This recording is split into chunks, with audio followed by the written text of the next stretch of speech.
আলহামদুলিল্লাহ আমি এমন একটা স্বামী পেয়েছি যে আমাকে ভালোবাসে, আমাকে কেয়ার করে, আমাকে অনেক যত্ন করে। আমার একটু মন খারাপ হলে যে পাগল হয়ে যায়। তারপরে আমার যদি একটু হাত পা ব্যথা করে, শরীর খারাপ হয়, সে আমার হাত পা টিপে দেয়। এত ভালোবাসে, আর এত ভালো মানুষ, এত ভালো মানুষ শুধু আমি কেন, আমার জায়গায় যদি অন্য কোনো মেয়েও হতো তাকেও সে ওইভাবেই ভালোবাসতো, ওইভাবেই কেয়ার করতো, তার হাত পা টিপে দিত।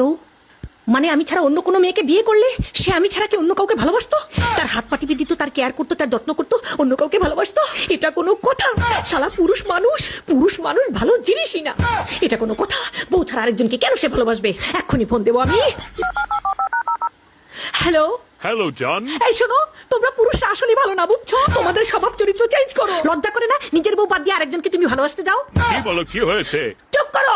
কি আর বলবো, কি আবার হয়েছে? আমার চিন্তায় তোমার জন্য অন্য মেয়ে মানুষ আসলো কেন? তুমি আমাকে কম ভালোবাসো, সেই জন্য তোমার মধ্যে অন্য মেয়ে মানুষের চিন্তা করেছি। বুঝতে পেরেছো তুমি? আমি চিন্তা করতেছিলাম তুমি আমাকে ভালোবাসো, তুমি আমাকে কেয়ার করো। তারপরে আমি ভাবলাম যে আমি যখন না থাকবো তখন তুমি যদি আরেকজনকে বিয়ে করতে, তাকে ভালোবাসতে না, তাকে কেয়ার করতে না।